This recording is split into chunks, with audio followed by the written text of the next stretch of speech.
자, 마지막 시간입니다.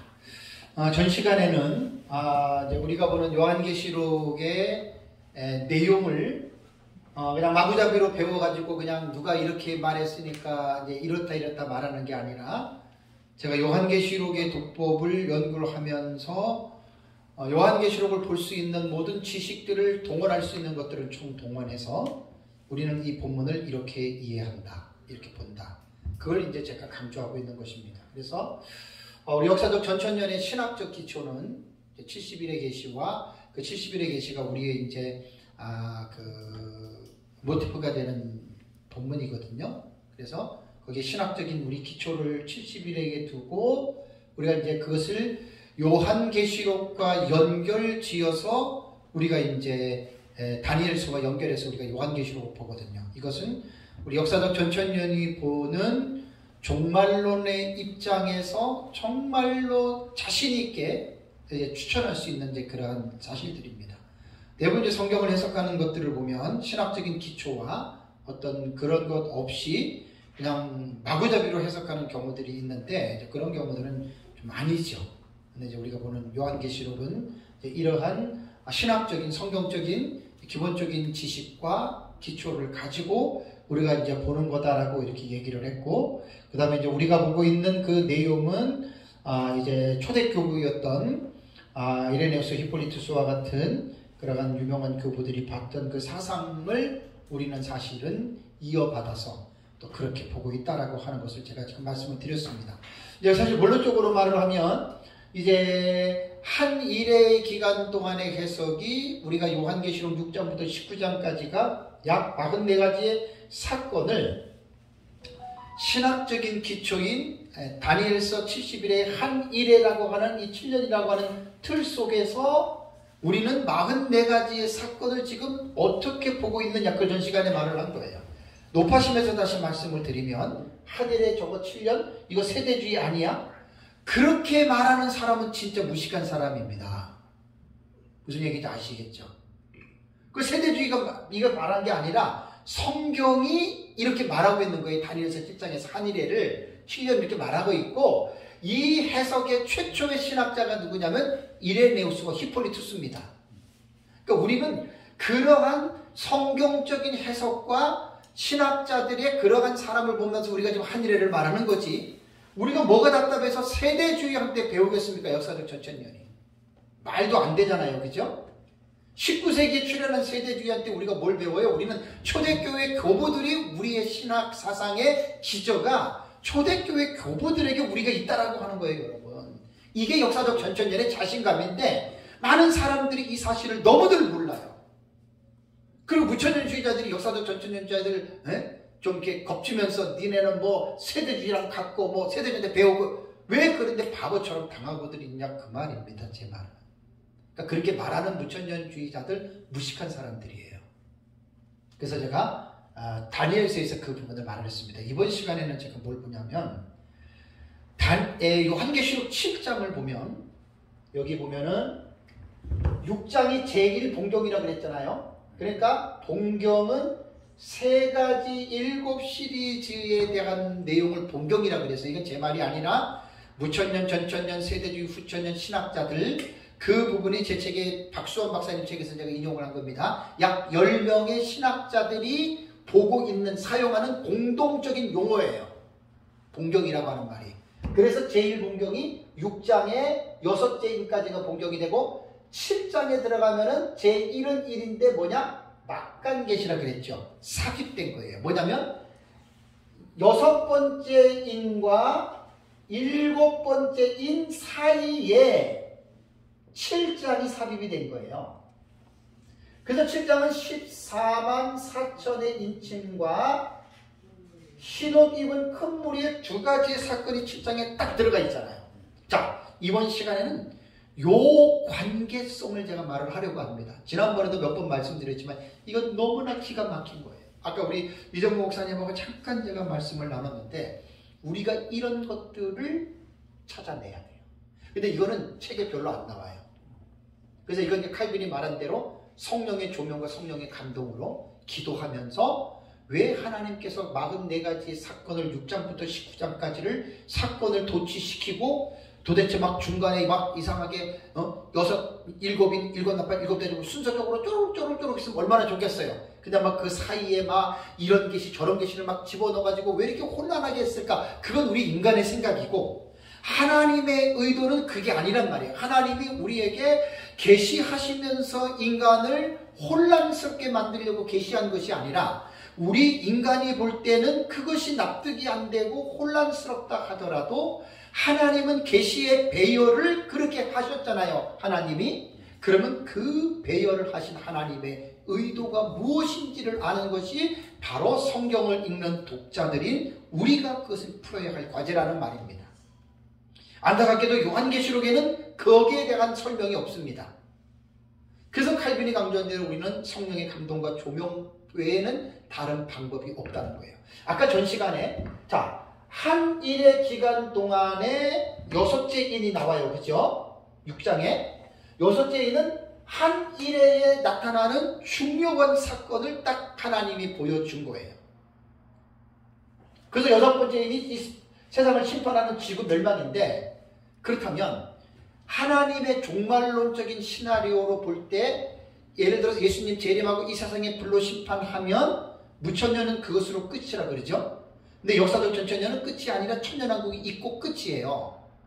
그렇다면 하나님이 왜 세상을 심판하시고 전천년이라고 볼 때는 천년왕국이 나오고 끝으로 가야 되는데 왜 7장에 14만 4천의 인침과 흰옷 입은 큰 무리를 하나님이 말씀을 하셨겠느냐? 이 의도를 깨달아야 돼요. 그렇다면 문제가 뭐죠? 14만 4천이 무엇인지에 대한 해석을 해야 되잖아요. 그죠? 그래서 제 책에 7장을 가보시면, 제 책에 7장을 가보시면, 7장에 몇 페이지냐면 376페이지입니다. 376페이지 보면은 7장이 나와요. 7장이 나오는데 거기에 보면은 7장에서 제가 서론식으로 쑥 써놓은 다음에 380페이지 가면 14만 4천의 인침이 나옵니다. 7장이 14만 4천이 나오는데 여기에서 어디를 보냐면 385페이지를 보십시오. 385페이지. 성경을 해석할 때는 기본적으로 단어에 대한 낱말의 의미를 먼저 아셔야 돼요. 단어의 의미를 알아야 이 문장이 무엇을 의미하는지를 아는 거예요. 그러면서 원어 사전에 들어가서 단어의 의미를 깨달은 다음에 문장론에서 구문론으로 또 봐야 돼요.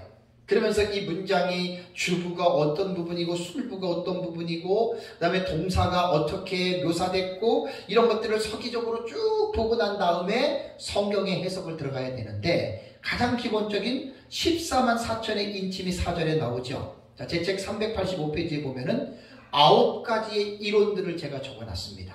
첫 번째는 구원받은 자들의 총수다. 이것이 핸드릭슨, 비더울프, 렌스키, 조지레드, 박윤선, 김재준, 박수왕 이러한 학자들이 14만 4천을 구원받은 자들의 총수, 그러니까 신약이나 구약이나 할 것 없이 전체적으로 구원받은 자들이 수다. 그러니까 7장의 14만 4천은 당연히 장소를 어디로 보겠어요? 하늘나라로 보는 겁니다.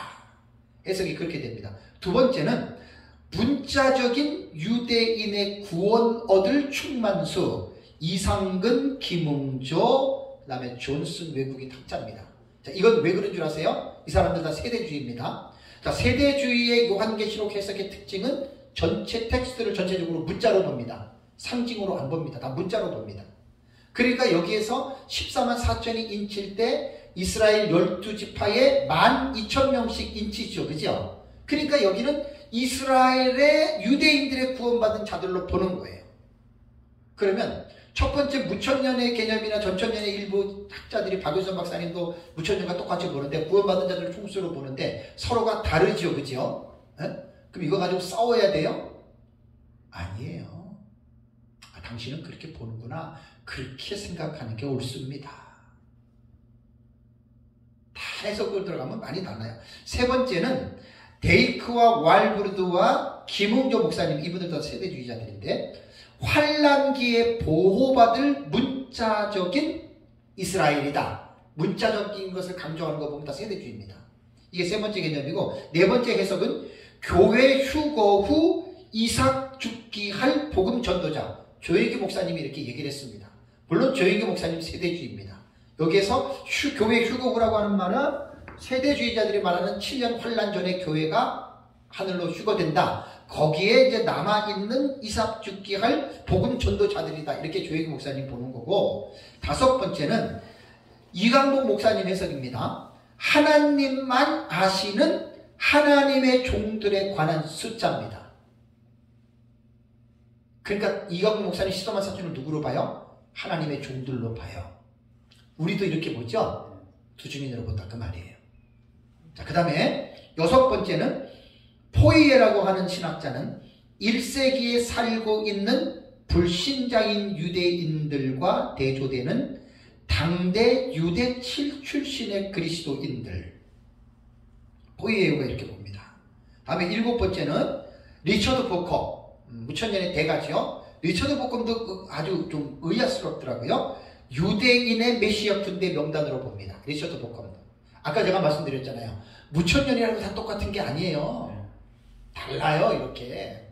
유대인 분명히 문자적인 것을 세대주의처럼 리처드 보커도 강조하잖아요. 그러니까 정말로는요, 어설프게 알면은요, 상당히 정의를 내리기 힘듭니다. 근데 계속 배우다 보면 그렇지 않습니다. 다음에 여덟 번째는 키들이라고 하는 이 학자는요, 마지막 때의 순교자들이다. 14만 4천은. 이렇게 해석을 합니다. 그 다음에 아홉 번째는 제가 배운 종말론의 스승인 민병성 목사님, 인류 마지막 추수꾼, 이강국 목사님 말한 어떤 하나님의 종들, 같은 개념이잖아요. 그죠? 근데 우리는 이제 성경적으로 두 증인으로 집어넣습니다. 이제 조영기 목사님도 복음 전도자라고 하는 것은 서로가 같지만 시기와 어떤 그 장소는 다르다고 하는 말입니다. 이게 나타나는 시츄에이션은 달라요. 그러니까 보십시오. 14만 4천이라고 하는 이 인침에 대한 것도 제 책에 설명한 것만 해도 9가지 해석이에요. 자, 누구 해석이 옳습니까? 누구의 해석이 옳아요? 다 지들 것이 옳다고 그럴 거 아니에요. 하나님만 아세요. 내 것만 옳다고 주장하거나 자랑하지 말고, 나와 다르다고 상대방 비웃지도 말고, 그냥 다 배워두세요. 제가 이렇게 9가지에 대한 내용을 이강국 목사님 책이나 또 그레고리 빌이나 그랜트 오스본이나 로버트 마운스나 우리 또 민 목사님 책에서 제가 이렇게 5권의 책에서 이 사실들을 뽑아가지고 제가 여기다 정리를 해놓은 거예요. 그래서 제 책은 무천년이고 전천년이고 떠나서 제 책은 모든 분들에게 필요합니다. 사실 제 책을 몰라서 그렇지 요한계시록을 공부하시려고 하신 분들은 제 책이 정말 필요합니다. 객관적으로 제가 이렇게 해놨기 때문에 많은 시간을 줄일 수가 있어요. 제 책을 보면. 그래서 제가 이 책을 쓰는데 시간이 한 6년 걸렸잖아요. 그러니까 이제 구입하실 수 있는 분들은 구입하시면 많은 도움이 됩니다. 보시면. 근데 이제 이렇게 광범위하게 공부한다는 것이 결코 이제 쉬운 것은 아니죠. 그래서 어쨌든 여기에 보면은 구원받은 자들의 총수로 보는 것들이 이제 무천년하고 세대주의. 세대주의는 유대인이라고 하는 것으로 범위를 제한했고, 그 다음에 이제 하나님의 종들로 보는, 리처드 버컨 같은 경우도 유대인의 메시아 군대, 그 다음에 순교자들, 다 이것은 뭐냐면은 마지막 하나님의 종들이거든요. 그러니까 구원받은 자들과 하나님의 종들 크게 두 가지로 묶으면 9가지를 두 가지로 분류할 수가 있습니다.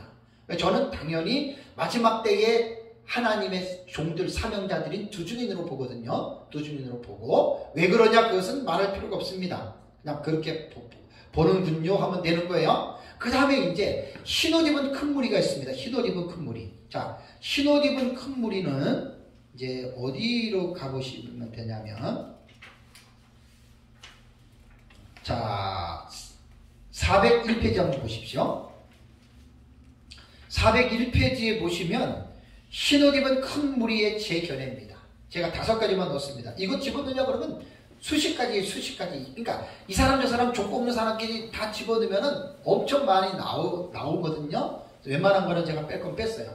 자, 그렇다면 5가지인데 그 401페이지 보면 흰옷 입은 큰 무리를 렌스키, 박윤선, 김재준, 이광복 목사님은 어떻게 보냐면 14만 4천과 동일한 상징적인 무리입니다. 자, 이광복 목사님은 아까 종들로 봤지요. 박윤선 박사님은 아까 구원받은 총수로 봤지요. 그러니까 동일한 무리들이라는 얘기예요. 구원받은 총수든 종들이든 이 14만 4천, 흰옷 입은 무리는 14만 4천과 동일한 무리들이다 라고 이렇게 해석을 했고, 이상근 박사님과 존슨과 조지레드 같은 경우는 최후 대환란 때 순교한 성도들이다.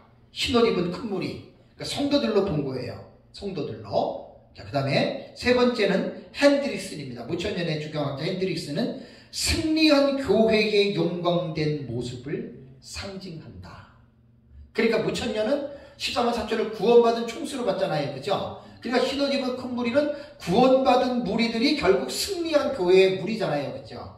그러니까 이렇게 같은 동일한 무리로 보는 거예요. 다음에 네 번째, 김웅조, 데이크, 월브르드, 세대주의 영향을 갖고 있는 분들인데, 대환란 기간 중에 구원받을 이방인 무리를 상징한다. 유대인 아닌 이방인 무리입니다. 그 다음에 다섯 번째는 흩어져 있는 유대인들. 이 리차드 보컴입니다.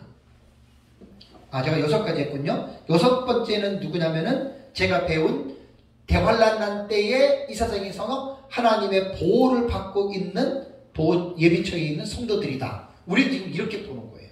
그렇다면 제가 지금 6가지를 말씀을 드렸잖아요. 다시 물어보겠습니다. 누구 해석이 옳습니까? 우리 해석이 옳습니까? 우리야 당연히 우리께 옳지요. 말 하나 말하지요. 그럼 다른 사람은요? 틀린 거예요? 그렇죠. 틀리다라고 보지 마시고 우리가는 다르구나. 그러면 최종적인 결정은 누가 하는 줄 아세요? 예? 최종적으로 맞고 틀리고 누가 결정하는 줄 아세요? 주관적으로는 내가 하는 것 같지만 하나님이 하시는 거예요.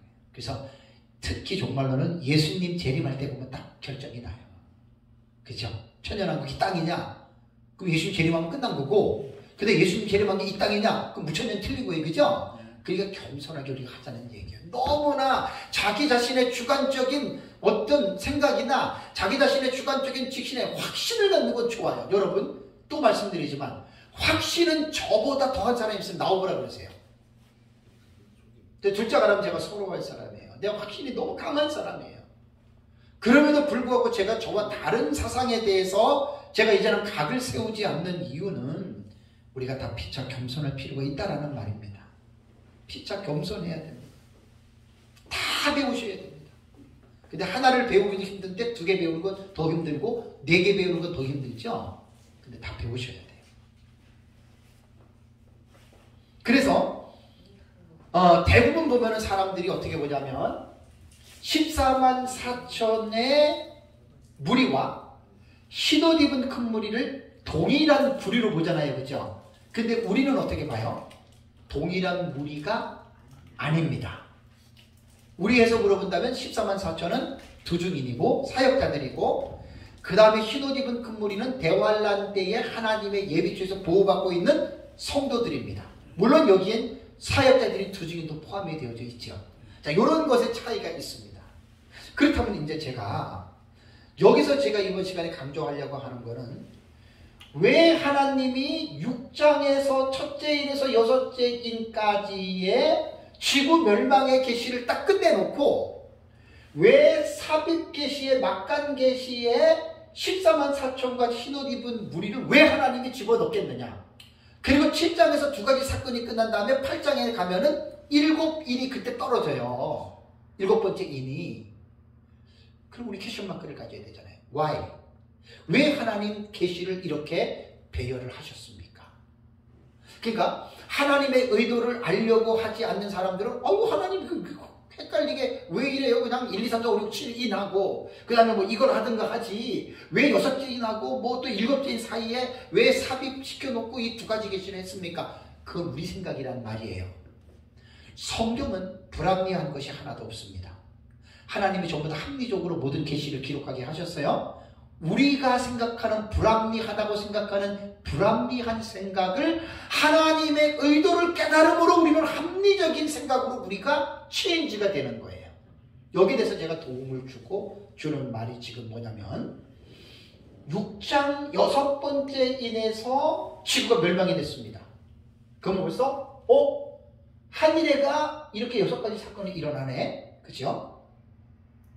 그리고 13만 4천과 휘어집은 금무리가 저는 마지막 시대 사명자들과 예비주에서 보호받는 자들이라고 그랬잖아요. 그럼 이것이 나오고 그 다음에 7번째 인을 또 먼저 미리 보셔야 돼요. 그래야지 이 사이를 이해할 수 있어요.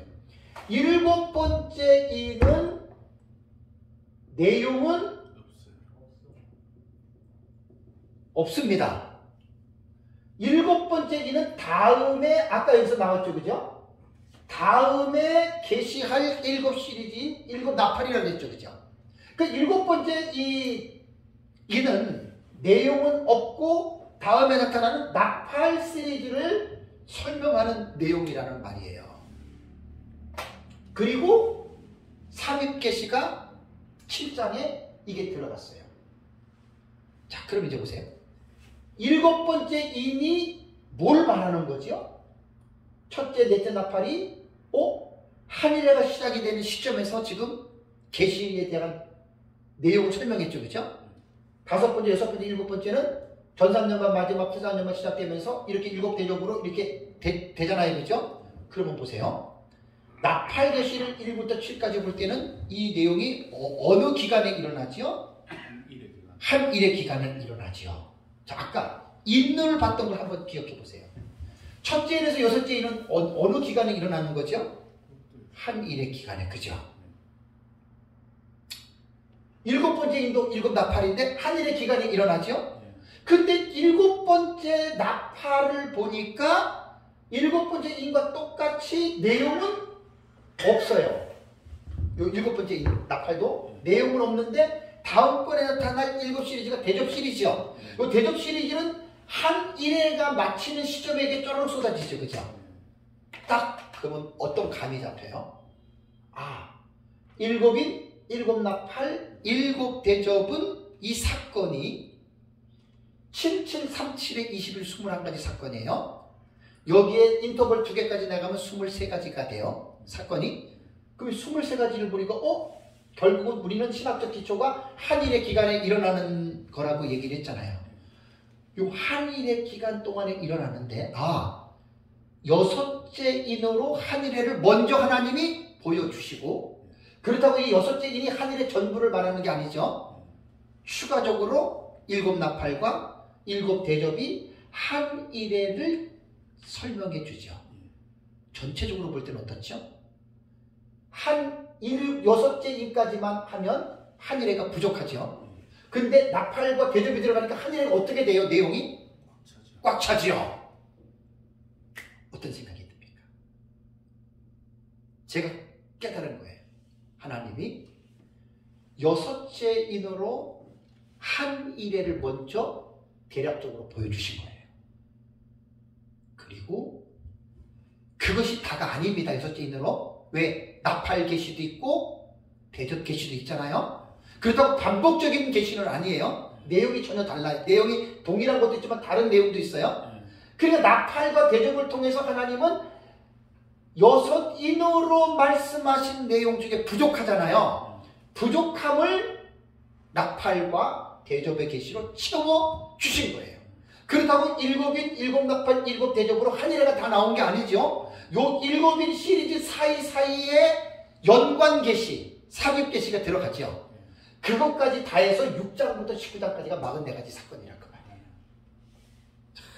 이거 좀 이해하게 되면 되게 기쁩니다. 기쁩니다. 저도 이거 금방 깨달은 게 아니에요. 얼마나 많이 도표를 받지 몰라요.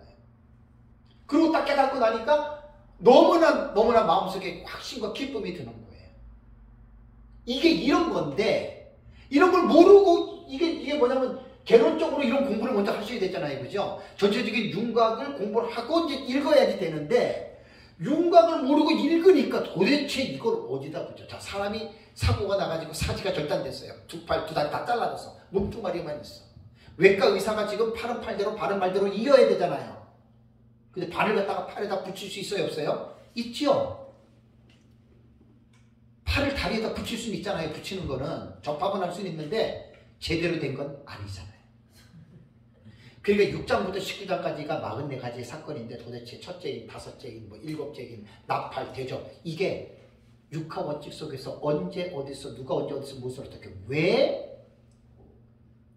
이 부분을 설정하지 않으면 요한계시록 아무리 읽어도 어렵다는 거예요.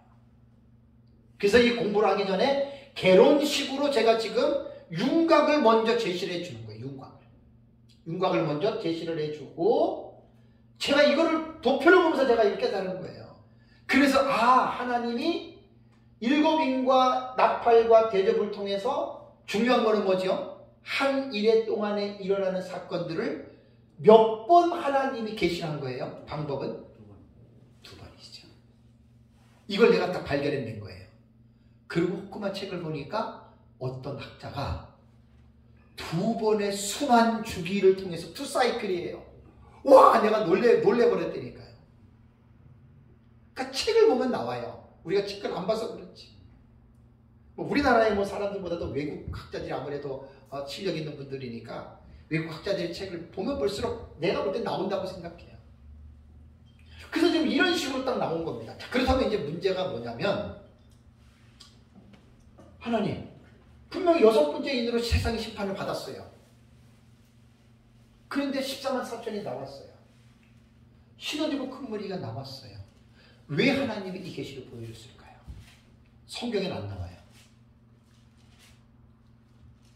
자, 요한계시록의 전체적인 흐름을 아는 사람이라면 요한계시록에서 무엇이 중요하겠습니까? 여러분, 불신자들을 심판하는 것이 중요하겠습니까? 아니면 환난 기간 동안에 하나님의 백성들을 구원하는 것이 우선이겠습니까? 하나님을 구원하는 우선입니다. 네, 이걸 깨달으셔야 돼요.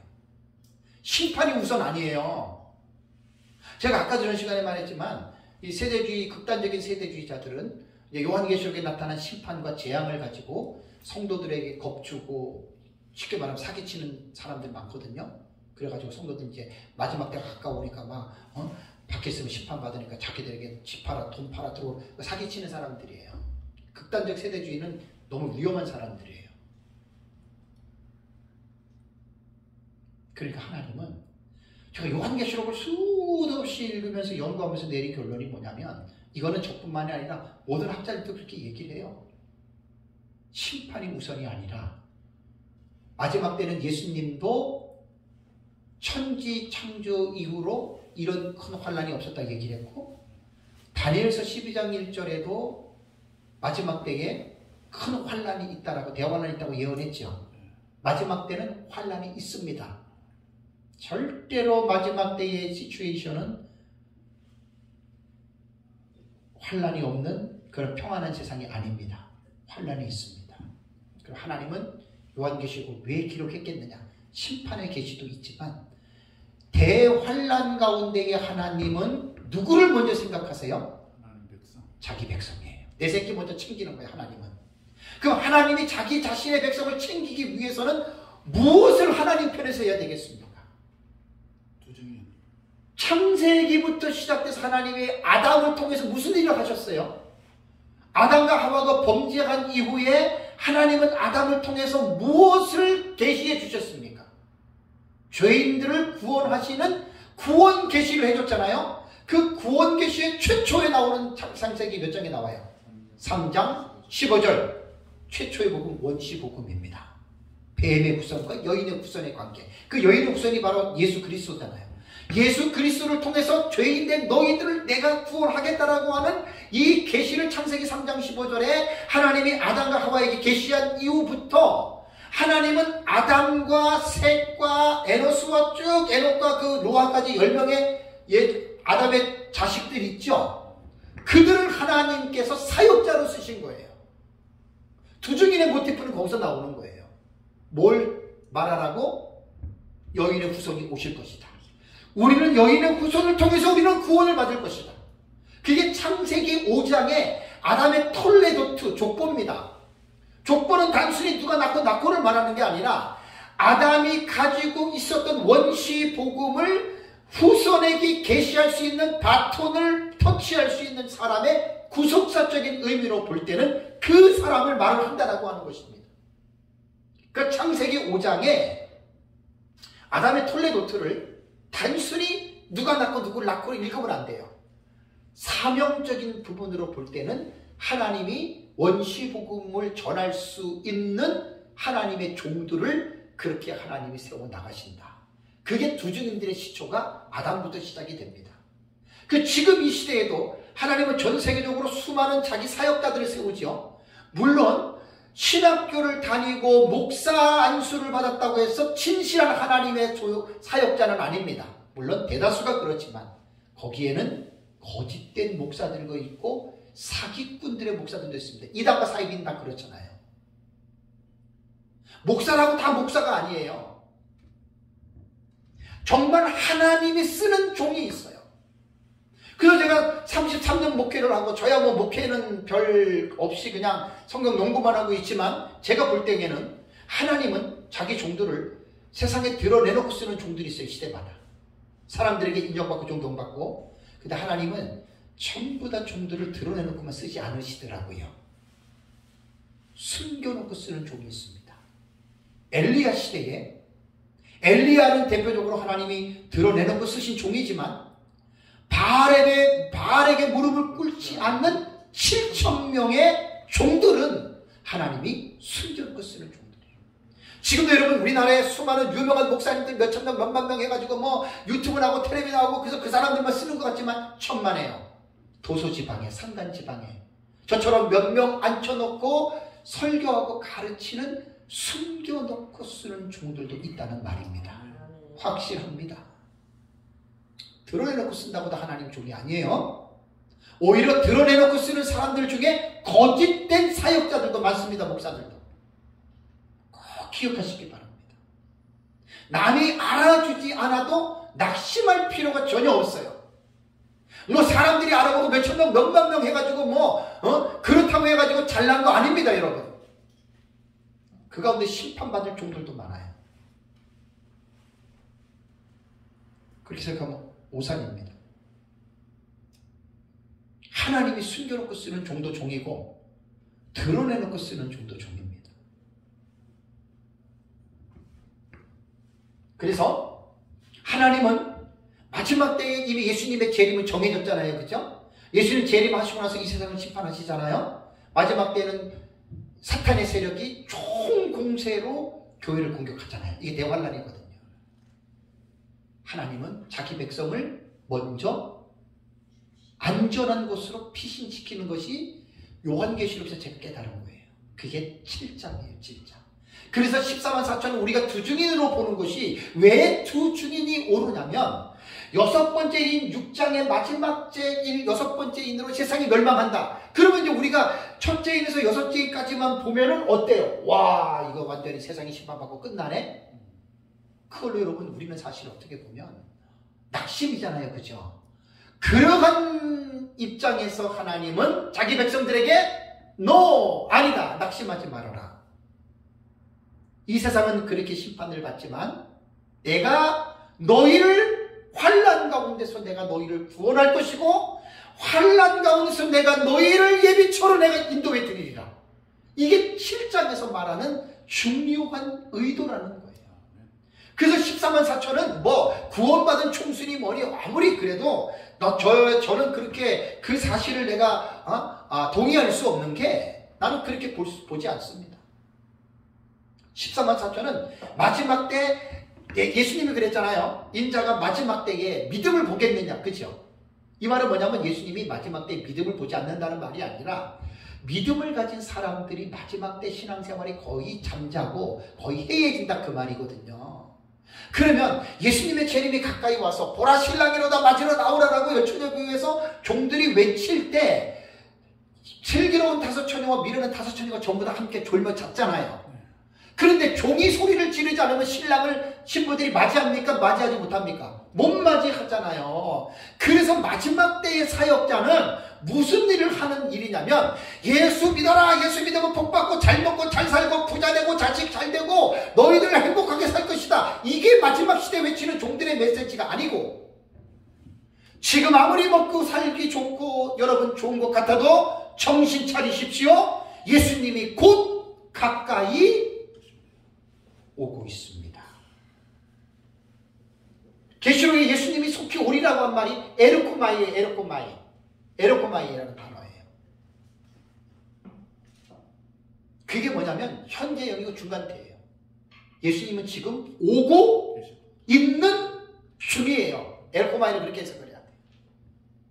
원어의 뜻을 모르는 사람들은 그런 것도 못 끄집어내죠. 예수님은 지금 하나님 나라에서 언제인지 모르지만 이 세상에 오시잖아요. 지금 오고 있는 중이에요. 자, 하루가 지나면 지날수록 어때요? 예수님은 우리에게 더 가까이 near 가까이 그걸 보고 계십니다. 그런데 문제가 뭡니까? 자, 구원받은 성도들을 성경은 뭐라고 얘기했어요? 예수님 재림할 때 그 예수님과 성도들이 만나는 것을 뭐라고 얘기를 한 줄 아세요? 그걸 혼인으로 얘기를 한 거예요. 혼인으로. 성도들은 신부고 재림하신 예수님은 누구로? 신랑으로. 우리는 약혼했습니까? 안 했습니까? 예수님하고. 약혼했죠. 그 재림을 통해서 혼인잔치가 이루어지는 그게 우리는 천년왕국으로 보는 거예요. 이 땅에서. 역사적 전천년이요. 우스운 게 아닙니다. 여러분. 너무너무 기가 막힌 신학적 해석과 든든한 성경적 입장을 갖고 있어요. 역사적 전천년. 그래서 예수님의 재림은 혼인잔치잖아요. 그래서 계시록 19장에 보면은 어린 양의 혼인잔치에 청함을 받은 자는 복이 있다 그랬죠. 우리는 그 천년왕국을 천국에서 이루어지는 게 아니라 이 지상에서 이루어지는 천년왕국을 어린 양 혼인잔치로 보는 거예요. 이게 역사적 전천년의 입장이고 무천년은 천국으로 가는 것을 어린 양 혼인잔치로 보는 거예요. 이거는 서로 신학적 입장에 따라서 다르기 때문에 상대방의 걸 갖고 뭐라고 할 필요는 없어요.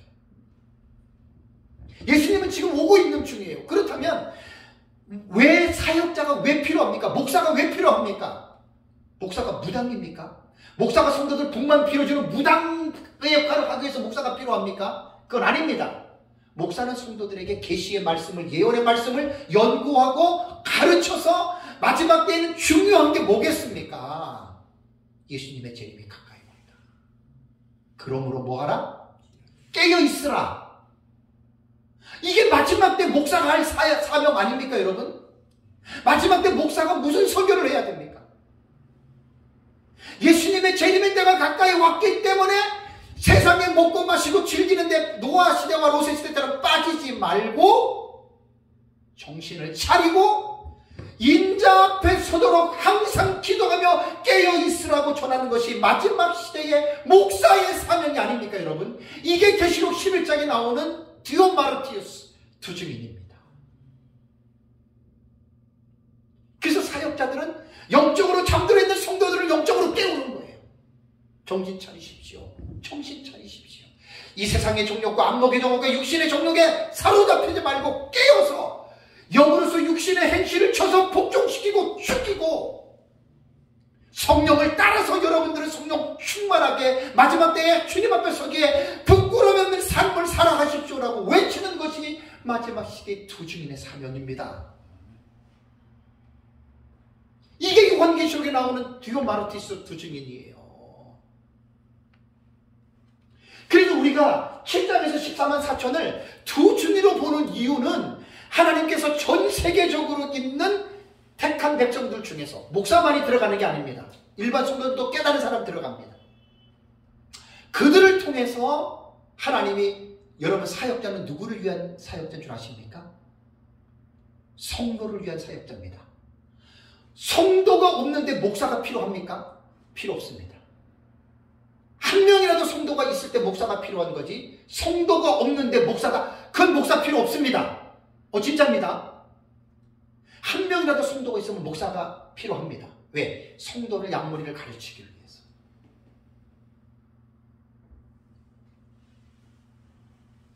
마지막 때 사명자는 그거예요. 주님의 재림이 눈앞에 왔다.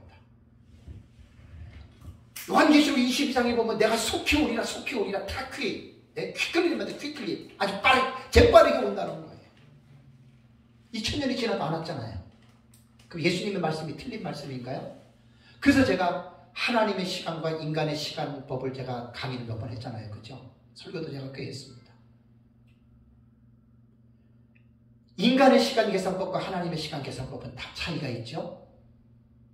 사람은 천년으로 보지만 하나님은 천년을 하루처럼 보기도 하시고 하루를 천년같이 보기도 하시는 것이 하나님께서 시간을 보시는 하나님의 시간법입니다. 안타깝게도 우리가 성경을 읽으면서 이 하나님의 시간을 우리는 무지해서 모르는 거예요. 내가 곧 오리라 속히 오리라 다퀴 속히 오리라. 그 2000년이 지났는데도 안 왔어요. 어떻게 하나님 왜 안 하지? 그 하나님의 시간을 몰랐어요. 자, 2000년 지났지요. 하나님 볼 때 며칠 지났어요? 이틀밖에 안 지났어요. 그럼 왜 하나님의 시간을 이렇게 오래 보고 참으시는 줄 아세요? 영혼 구원 때문에 그렇습니다.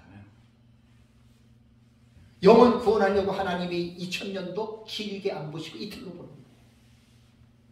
영혼 구원은 뭐냐면 아브라함의 품에 있는 택자들 있죠.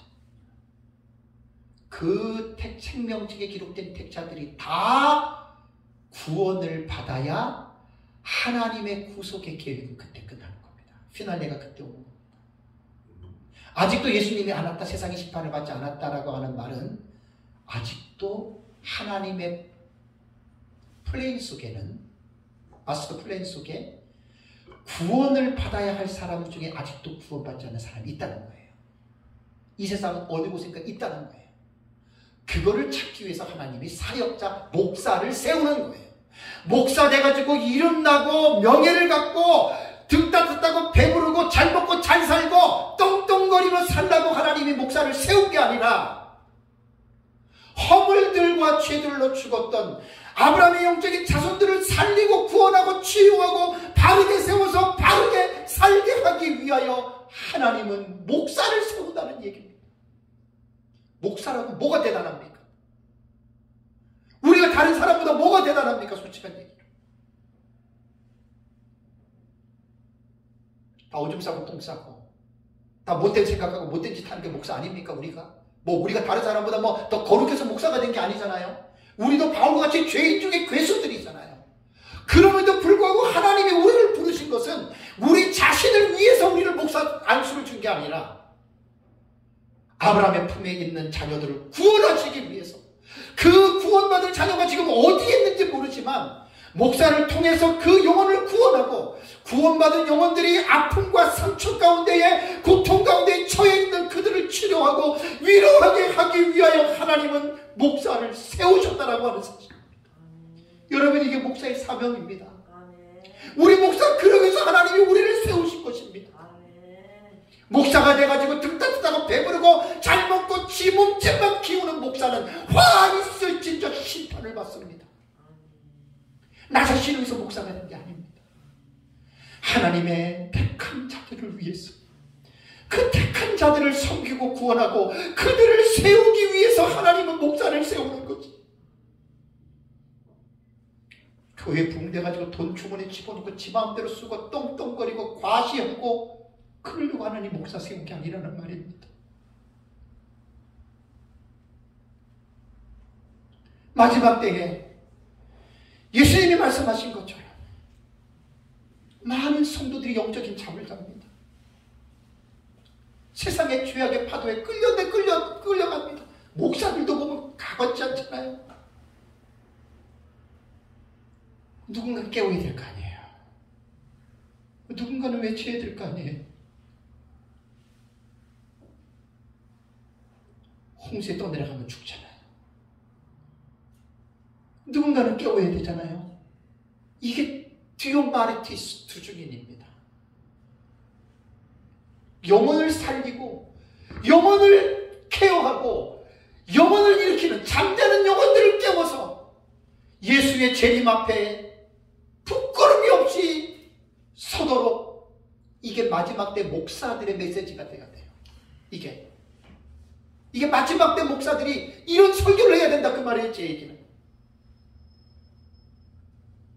사람들 앞에서 쓸데없는 기복주의, 신비주의 사상을 가지고 그 성도들 농락하는 거예요. 그러니까 그 목사들의 심판이 크지. 여러분, 14만 4천은 두중인입니다. 나는 누가 뭐라 그래도 나는 두중인으로 봅니다. 마지막 때에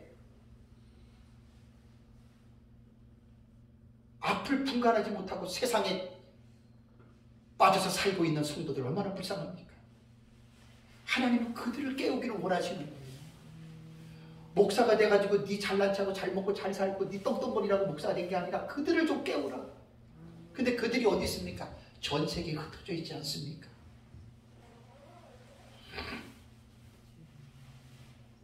그래서 14만 4천은 전 세계적으로 12지파는 영적으로 상징적으로 해석을 합니다. 전 세계에 흩어져 있는 하나님의 종들 가운데에 하나님의 기준에 맞는 사람을 14만 4천을 하나님이 초이스합니다. 내가 되고 싶어 되는 게 아닙니다. 여러분, 그 착각하면 안 됩니다. 내가 두중이 되고 싶어 되는 게 아닙니다. 철저하게 하나님의 절대적인 주권 하에서 하나님이 두중인을 부르십니다. 저는 14만 4천을 문자적으로도 봐도 수월하고 상징적으로 봐도 수월하다고 저는 봅니다. 중요한 것은 뭐냐면 마지막 때에 하나님께서 택한 자들을 이끌어 케어하시고 깨우는 이끌어가는데 필요한 모든 사역자들의 숫자가 나는 14만 4천이다. 저는 그렇게 봅니다. 그리고 마지막으로 신호님은 큰 무리는 뭐냐? 신호님은 큰 무리는 제 책에 보면은 아까 말씀드린 대로 뭐 순교한 성도들 뭐 교회 영광된 모습 여러 가지를 이야기를 하지만 저는 제 책 400페이지를 한번 보시죠. 400페이지. 제 책 400페이지를 보시면 요한계시록 9장 11절에서 17절까지를 이 부분들을 여러분들이 잘 보셔야 돼요. 우리가 성경을 읽을 때는 해석이 중요한 거예요. 해석이.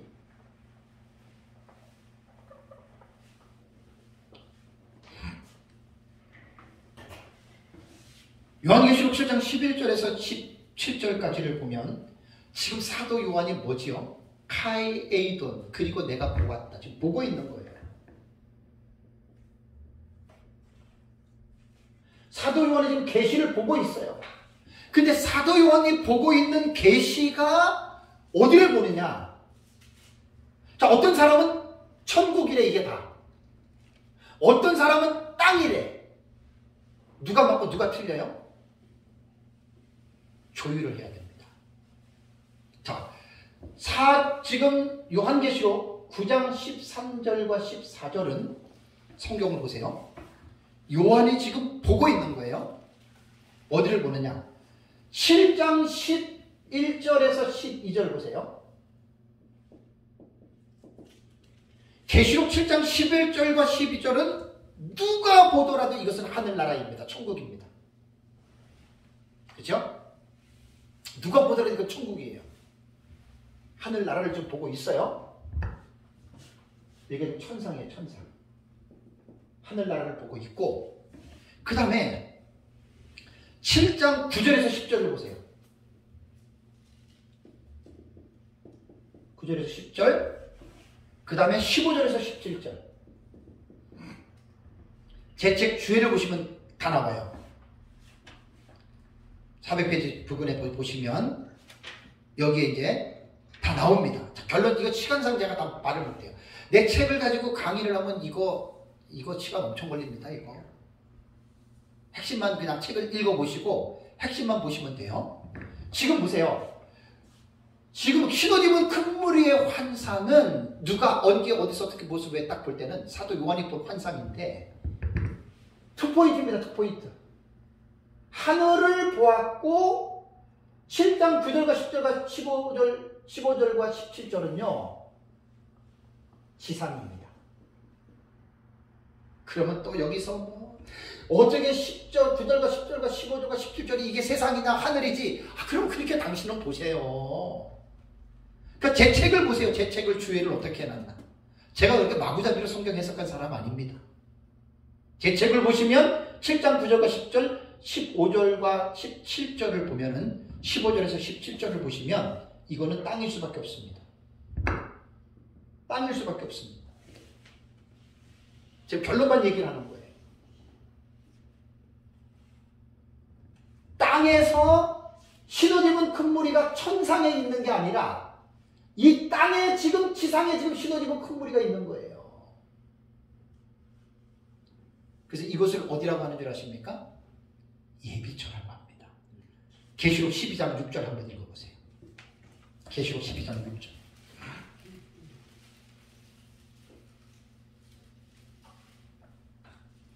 (12장 6절) 읽어보세요. 시작. 그 여자가 광야로 도망하면 거기서 1260일 동안 그를 향해 거주하여 하나님께서 예비하신 것이 있더라. 자, 그 여자가 광야로 도망했다. 여자는 교회입니다. 도망했다. 퓨고 피신한 겁니다. 거기가 바로 예비처입니다. 1260일은 전반부 1260일이 아니라 후반부 1260일이기 때문에 후삼년반 대환란에 거기 빠진 거고, 그 다음에 그 12장 14절 읽어보세요. 시작. 그 여자가 네. 독수리의 두 날개를 받아 광야로 네. 내려고선 날아가 거기서 그 매면아치 피하여 한때와 두때 반때를 양육받은 한때와 두때와 반때도 1206 날로 말하면 1260일이고 횟수로 말하면 3년 6개월이고 또 다른 표현이라고 한때 두때 반때입니다. 이게 후 3년 만에 말합니다. 그러니까 12장 6절과 14절은 같은 계시를 서로 비슷하게 표현한 건데, 독수리의 날개를 받았다 이 말은 뭐냐면 하나님의 능력으로 마지막 때 대환란 가운데에 이것을 하려면 황충화를 먼저 공부를 하셔야 돼요. 거기서 믿음으로 깨어있고 두증인의 메시지를 듣고 회개하고 바르게 서 있는 사람들이 후 3년반 대환란에 떨어지지 아니하고 하나님 그 자신이 예비하신 포토마이에스 그 예비초로 그들을 하나님께서 이끌어 들이신다는 말입니다. 자, 그럼 다시 여기를 볼래요? 6장에서 6번째 인으로 지구가 멸망을 했어요. 절망이잖아요. 그러면 여러분, 구원받은 우리는 어떤 생각을 해야 됩니까? 하나님, 이 세상에 예수님 재림하고 불심판을 받는데 그럼 우리는 어떻게 되죠? 당연히 이런 의문을 가져야죠. 그죠? 그래서 6장에서 딱 6번째 인으로 하나님이 세상을 불심판한 다음에 하나님이 우리에게 Don't worry, 걱정하지 말아라. 14만 4천 마지막 때 내가 두 증인을 세우고 성도들이 영적으로 잠을 자고 있을 때 내가 두 증인들을 통해서 너희를 깨우리라. 거기서 두 증인들의 메시지를 듣고 깨어나는 사람은 회개하고 성령 충만하게 살다가 후 3년반 대환란이 오면 독수리 날개를 업어서 그들을 광야로 예비처로 도망가는 게 아니라 피우고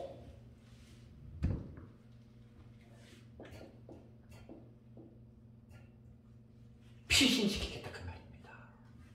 이게 신호되는 큰 무리는 이 지상에서 예비처를 말하는 것입니다. 그러면 제가 정리를 한번 할게요. 6번째 인으로 이 세상에 심판을 받는데 하나님 우리는 어떻게 되죠? 조금 전에 한 말 그 말이에요. 그래서 하나님은 두 가지 사건을 제1 막간 계시로 6번째인가 7번째 제1봉경과 제2봉경 사이에 하나님이 삽입해서 이 막간 계시를 집어넣어 준 거예요. 그리고 교회에게 Don't worry, 너희들은 걱정하지 말아라. 내 자녀들은 걱정하지 말아라. 세계주의자들처럼 환란절에 교회가 휴거되는 게 아니라 우리는 환란을 겪어야 됩니다. 절대 환란들의 휴거는 없습니다. 성경 전체가 환란을 겪는다라고 말을 했기 때문에 그 환란을 겪는 가운데에 내가 너희들을 아우토스라고 하는 말이 그 자신이라는 뜻입니다. 헬라어 단어가 아우토스, 그 자신, 자기 하나님 자기 자신을 위해서 예비해 놓으신 그 포토마이 해종가 있어요. 예비처라는 뜻이에요. 그 장소로 내가 너희들을 끌어들이겠다. 자, 그래서 제가 지금 이제 마지막 결론을 내리면 요한계시록을 읽어요. 14만 4천과 신호집은 큰 문제를 봤어요. 우리가 보는 식으로 두중인과 예비처의 계시록 우리가 읽었다면 우리 마음에 반응이 어떨 것 같아요? 기쁘지요. 즐겁지요. 소망이 생기죠. 이것이 하나님이 요한계시록을 통해서 6째 인과 7째 인 사이에 막간 계시로 14만 4천과 신호집은 큰 무리의 계시를 집어넣으신 하나님의 본래의 의도라고 저는 읽는 거예요. 이렇게 읽으면 문제가 없습니다. 그냥 무조건 아까 말씀드린 대로 아이고 하나님이 뭐 계시를 이렇게 막 혼란스럽게 왔다 갔다 하게 했어 이렇게들 이야기를 하는데 그렇게 보지 마시고 제가 요한계시록을 깨달은 객대로 읽으면 여기서 엄청난 기쁨과 즐거움이 넘치지 않아요? 세상은 불심판으로 멸망을 받지만 하나님의 자녀들은 영적으로 잠자고 있는 그 자녀들을 열처녀 비유에서 말하는 것처럼 열처녀 비유의 특징이 뭐지요? 10명의 처녀가 다 함께 졸고 자고 있었죠. 근데 신랑이 가까이 왔어요. 근데 갑자기 무슨 소리가 들려요? 보라 신랑이로다 맞으러 나오라라고 하는 밤중에 소리를 지르는 종이 있었죠. 그게 바로 마지막 때에 떼있는 두 중인 사역자들이란 말이에요. 마지막 때의 목사들도 많이 영적으로 여러분 잠자고 있을 것입니다. 명예, 권력, 성공해가지고 돈 많이 주머니에다가 통장에다 집어넣어놓고 목사들도 편안하게 천국 가겠지 하고 등 따뜻하고 배부르게 사는 목사들도 많이 있습니다. 마지막 때 목사들은 그런 목사가 아닙니다. 내가 뭐 돈 있고 부유하다 그래서 배 아파서 그런 사람 말하는 건 아닙니다. 가난하고 이름 없이 숨겨놓고 하나님이 쓰더라도 예수 그리스도의 재림을 앙망하면서 어떻게 하면 지금 영적으로 잠자고 있는 성도들을 깨워야 되겠다라는 그 일념을 가지고 마지막 남은 삶을 그 사역에 헌신하면서 예수님의 재림을 앞두고 성도들을 깨우는 사역을 하는 그 목사님들이 마지막에는 하나님이 쓰는 두 증인들이다. 제 말은 그 말입니다. 그게 14만 4천의 인침입니다.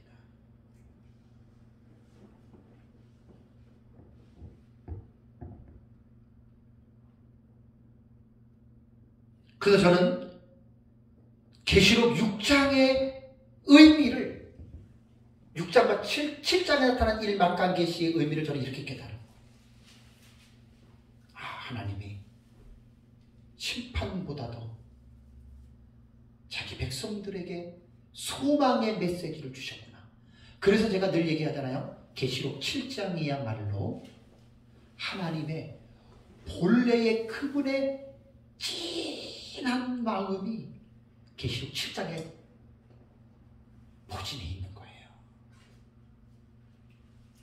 나머지 나팔로 대적으로 막 심판하고 막 그냥 하나님의 그 재앙으로 막 그런 끔찍한 것이 나오지만 하나님은 그게 목적이 아니에요. 하나님은 심판을 하시기 위함이 아니라 구원하시는 게 하나님의 본마음 아니에요. 그 세상 사람들은 믿지 않고 대적하기 때문에 심판을 받는 거지만 믿는 우리에게는 하나님의 심판이 우선이 아니라는 겁니다. 누가 이 사실을 하나님의 자녀들에게 알릴 것인가? 이게 숙제입니다. 이사야가 고백했던 것처럼 화로도 나야 내가 망하게 되었도다. 주여 내가 여기 있사오니 나를 보내소서.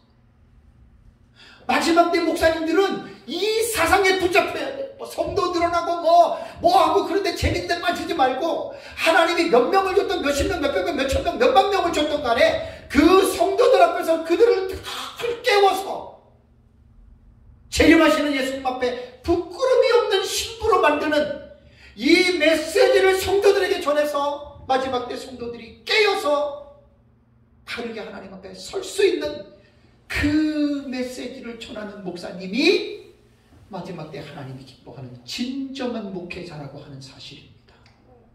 그리고 뭐 예수 믿으면 부자 되고 잘 먹고 잘 살고 자식들 잘 되고 성공하고 그딴 말 하는 사람들은 거짓 목사입니다. 하나님에게 심판받습니다. 어디 하나님의 자녀들을 예수님의 재림을 앞두고 깨워야 될 목사가 그 입에서 쓸데없는 얘기를 하고 쓴 쑥물을 먹이는 거예요. 그게 쓴 쑥물을 먹이는 거예요. 예수님의 재림이 점점 가까우는데 부끄럽게 살면서도 부부간에 각방을 쓰면서도 회개하지 않고 그렇게 살다가 예수님 재림하면 어떻게 만나냐 그래요. 남하고 원수지고 남과 매이고 있는데 예수님 재림하면 어떡하려고 그래요? 부끄러워서.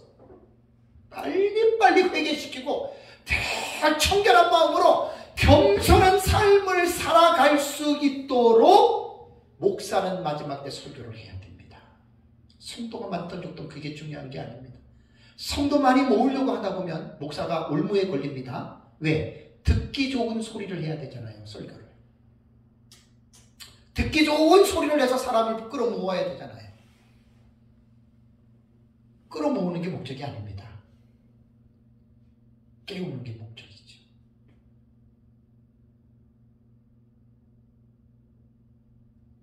기도하겠습니다. 하나님, 감사합니다. 예수 그리스도께서 사람의 몸을 입으시고 이 땅에 오셔서 모든 죄인들의 죄를 대속하기 위하여 화목제물로 십자가에서 죽으셨습니다. 우리가 그 예수 그리스도로 말미암아 구원받은 하나님의 자녀가 되어 이 땅에서 이미 임한 하나님의 나라 안에서 살아갈 수 있도록 저희들에게 은혜를 베풀어 주신 하나님 참으로 감사합니다. 성경의 말씀대로 하루가 가면 갈수록 예수님의 재림이 가까이 오는 이때에 우리가 무엇을 생각하고 우리가 무엇을 바라보면서 살아야 하겠는지 14만 4천과 흰옷 입은 큰 무리가 주는 이 의미가 마지막 때 대환란 가운데에 하나님의 예비처에서 그 환란에 보호받을 수 있는 자들을 세우기 위해서 두 증인을 세우시고 회개한 자들이 환란에서 예비처로 들어가는 이 놀라운 하나님의 계획을 저희들로 하여금 알게 해주심을 감사합니다. 마지막 때에 하나님이 우리를 주의 종으로 부르셨사오니 하나님과 사람 앞에 부끄러움이 없는 종들이 되게 해주시고 그러한 사역자들이 되게 해주셔서 남들이 알아주지는 못하더라도 코랑데오의 신전 인격을 가지고 아브라함의 택자들의 관심을 가지고 그들이 이 땅에서 예수 그리스도의 신부로 부끄러움이 없는 정결한 신부로 준비되어 살아가게 할 수 있는 이 사역을 저희들이 최선을 다하여 잘 감당해 나가는 우리 모두가 다 되게 해 주시옵소서. 이번 4월달 강의에도 하나님 은혜를 베풀어 주셔서 감사합니다. 5월달에도 주 안에서 말씀으로 깊은 은혜를 나누는 복된 시간이 되게 해 주시옵소서. 예수 그리스도의 이름으로 기도하옵나이다. 아멘. 아멘.